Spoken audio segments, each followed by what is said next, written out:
नमस्कार साथियों, मैं सोनू कबीरपंथी जागौर जगाओं से। आज हम मौजूद हैं हरियाणा के फरीदाबाद ज़िले के बल्लभगढ़ में। जाट भवन में इस समय हम मौजूद हैं, जहां पे भारतीय सद्भावना समिति में रविंद्र फौजदार जी के द्वारा छत्रपति साहू जी महाराज जी के जन्म दिवस के मौके पर जन्मजात आरक्षण बनाम सामाजिक प्रतिनिधित्व की एक विचार गोष्ठी रखी गई थी और जिनके मुख्य आयोजनकर्ता ओम प्रकाश अहिवार जी हमारे साथ में मौजूद है। हम उनका अपने चैनल पर बहुत बहुत स्वागत करते हैं। जी ओम प्रकाश जी, आज जो आपने ये कार्यक्रम किया था, आखिरकार इसके पीछे आपका मकसद क्या था? किन किन लोगों को आपने यहाँ पर बुलाया? जो 26 जुलाई 1902 है, जो साहू जी महाराज ने भागीदारी दिवस तय किया था, उसके पूर्व संध्या पे प्रोग्राम है। साहू जी महाराज का जो जन्मदिन है वो 26 जून को है। मकसद ये है कि जो सामाजिक भागीदारी का जो आंदोलन है, जो 100 साल से भी अधिक पुराना है, हमारा जो चल रहा है, तो उसका जो सकारात्मक पहलू है वो समाज के सामने लाने का एक प्रयास है। बहुत से लोग हैं कि जो संविधान में भी जो संवैधानिक भागीदारी आरक्षण जो दी गई है, तो वो 14 डिग्री नेहरू जी और जो सरदार वल्लभ भाई पटेल और बड़े बड़े जो नेता थे बाबा साहब, उनने आरक्षण का प्रावधान किया है। लेकिन आज कोई भी अनपढ़ 10वीं 5वीं पास जो है अपने आप को चमकाने के लिए खड़ा हो जाता है और संविधान कहता है आरक्षण हटाओ, देश बचाओ। तो जो इस देश के जो भावी नेता हैं, उनको भी हमने बुलाने की कोशिश की कि भाई वो आगे समाज का प्रतिनिधित्व करेंगे,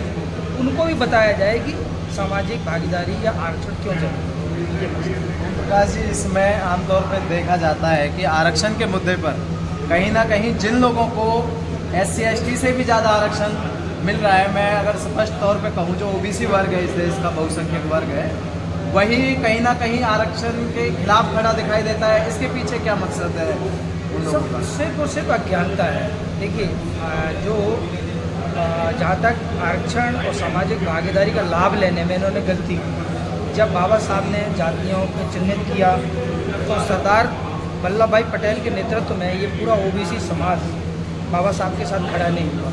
और जब 56 से जो चालू होने के बाद जब 35 साल तक SC समाज के IAS बने, IPS बने, बड़े बड़े ऑफिसर बने, तब इन्होंने सोचा और OBC समाज की तीसरी आँख खुली कि भाई ये क्या हो रहा है। जो हमसे पीछे थे, है ना, जो हमारे बराबरी में नहीं बैठते थे, आज उनके नए नए छोरे आके IAS IPS बन रहे हैं और हमें तो छोड़ो, समाज के सभी वर्गों को निर्देशित कर रहे हैं। तो ये सिर्फ और सिर्फ अज्ञानता का जो है माहौल है। अब OBC समाज चूँकि जाग रहा है, तो आप देखोगे वो विरोध नहीं कर रहा है, अब आपके समर्थन में भी खड़ा है। लेकिन जो सामाजिक अज्ञानता है उसको दूर करने का हमें प्रयास करना होगा। आज अगर आप देखोगे OBC को छोड़ो, जो जनरल जो हमारे बच्चे हैं, SC के बच्चे हैं, उनके माँ बाप उन्हें अच्छे अच्छे स्कूलों में पढ़ा रहे हैं, कॉलेजों में पढ़ा रहे हैं, और जब उनसे कोई पूछे तो वो भी अपने आप को चमकाने के लिए आरक्षण का विरोध करते हुए नजर आए। क्यों? उनके कहीं माँ बाप नहीं बता पाते या हिस्ट्री से वो अवेयर नहीं करते। ओम प्रकाश जी, देखा गया है कि जिस आरक्षण को लेके आपने आज का ये प्रोग्राम किया, सरकार तो कहीं ना कहीं इस आरक्षण को डायरेक्ट नहीं इनडायरेक्ट ख़त्म किए जा रही है। सरकारी तंत्र सारे बेचे जा रहे हैं, प्राइवेट किए जा रहे हैं, तो फिर ये आरक्षण बचेगा कहाँ? प्राइवेट सेक्टर में तो आरक्षण नहीं मिलता है, उसके लिए क्या कदम उठाएंगे आप? देखिए, ये क्या है, ये एक लड़ाई है, वर्चस्व की लड़ाई। जो वाणी कुमार जी अक्सर बोलते हैं कि एक ज़माना था कि जो लोग घाट पे बैठे होते थे और कोई दूसरा आदमी गुजरता था तो घाट से खड़े हो जाते थे। तो जो जलवा उनका बरकरार है जन्मजात आरक्षण के कारण, वो आसानी से नहीं छूटा। अगर आपको लगता है कि आप पिछड़े हैं और आपको चाहिए, तो आपको मैदान में आके लड़ना होगा। और केवल ये राजनेता भी कौन है? राजनेता भी समाज के अंग हैं। अब दुर्भाग्य ये है कि वो लोग चुन के जाते हैं जिन्हें सामाजिक पहलू का ज्ञान नहीं होता। इसलिए अगर आप उनको सही से आभास कराएंगे तो वो आपके समर्थन में खड़े रहेंगे। तो सरकार भी हम और तुम ही हैं, तो जैसी मानसिकता के साथ नेता जाएगा वैसा ही काम करेगा। तो मानता हूँ कि सरकार जो है बहाना जो बताती है कि भाई बजट ज़्यादा हो रहा है, हम कम करना चाहते हैं, लेकिन जब आप एक याद है जो दिल्ली के एक क्या नाम था उनका, जाट समाज के एक जो वर्मा दिल्ली के CM बने थे वर्मा, तो तो उन्होंने क्या करा था, 5 रुपये में साइकिल वालों को पॉलिसी दिलाई, मालूम है आपको। तो जो जैसा आदमी, उनको क्या था, समाज जो पिछड़ा है वो मालूम था कि इसे इलाज के लिए ज़रूरत है, पैसे की ज़रूरत है, तो उन्होंने 5 रुपये में इंश्योरेंस की पॉलिसी जानते हो आप क्या नाम था उनका? चलो कोई बात नहीं, दिल्ली के वर्मा करके बने थे। तो प्रकाश जी, लास्ट में आप हमारे दर्शकों से क्या कहना चाहेंगे इसके बारे में? मैं तो ये बोलना चाहूँगा कि आप अपनी बात रखो, लेकिन सकारात्मक ढंग से। जैसे कि हम बोलते हैं कि हमारी लड़ाई मनुवाद से है, किसी जाति विशेष से नहीं। अगर देखा जाए तो बाबा साहब का साथ भी, जब बाबा साहब अपना सामाजिक आंदोलन चला रहे थे तो हर समाज के लोगों ने किया है। उसमें एक बारभट्ट नाम का एक उनका मित्र भी है जिसने बाबा साहब को शहीद किया। तो आप अपनी बात रखें दमदार तरीके से, रोते धोते और अपने आप को दलितपन से दूर करते हुए अगर अपनी बात रखेंगे तो मेरे को लगता है आप वैसे ही सफल होंगे जैसे बाबा साहब और अन्य महापुरुष अपने आंदोलन में सफल हुए। जी, और हमारे साथ में मौजूद हैं आज के प्रोग्राम के ऑर्गेनाइज़र रविंद्र फौजदार जी। तो रविंद्र जी, हम आपसे जानना चाहेंगे कि आज जो ये प्रोग्राम किया गया था, इसमें एक टाइटल था जन्मजात आरक्षण जी। तो उस जन्मजात आरक्षण का क्या मीनिंग है और इसके पीछे आपका मकसद क्या था लोगों को बताने? देखिए, जन्मजात आरक्षण बहुत पुराने समय से चलती हुई है, राजा का बेटा राजा बनेगा, ये था जन्मजात आरक्षण।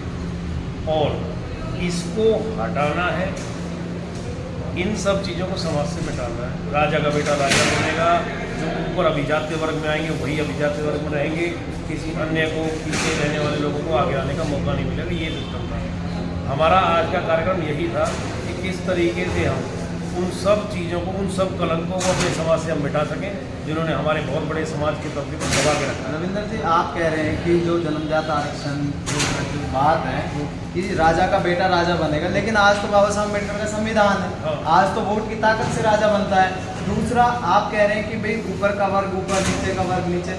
आज तो जो निचले पायदान पे SC ST OBC के जो लोग आते हैं, आज तो IAS IPS की कुर्सी बैठे हैं। तो आप कैसे कह रहे हैं कि आज भी जन्मजात आरक्षण है? भैया, IAS IPS बन तो रहे, क्या सेंट्रल गवर्नमेंट के अंदर सेक्रेटरी बन जाएंगे?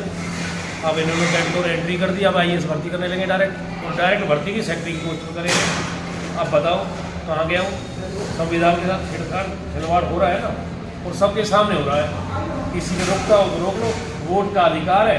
2024 के अंदर लोगों को अंदर दिखेगा, यदि हम अपना मैसेज में पहुँचाने वाले सक्षम रहे तो वोट के अधिकार से भी संविधान को बचाएंगे, और जो भी इसके साथ छेड़छाड़ करेगा उन्हें सरकार में बताएंगे। जी, बहुत बहुत धन्यवाद। इसमें तमाम दर्शक यहाँ आए थे, उनमें से एक साथी हमारे साथ मौजूद है, उनसे आज जानेंगे कि आपका नाम क्या है और आप कहाँ से हैं, और आज जो आप प्रोग्राम में आए थे, आपको इस प्रोग्राम में क्या चीज़ सबसे अच्छी लगी? आप सभी को जय भीम जय भारत। मेरा नाम लखपत राय एडवोकेट है, मैं सेक्टर 12 कोर्ट में प्रैक्टिस करता हूँ। थोड़ा लाउड बोलो, आवाज़। आज का जो प्रोग्राम है BSS की तरफ से, BSS और रविंद्र फौजदार जो हमारे सोशल वर्कर हैं, समाज सेवक हैं, उनके साथ मिलकर रखा गया है जन्मजात आरक्षण और सामाजिक प्रतिनिधित्व की सहभागीदारी।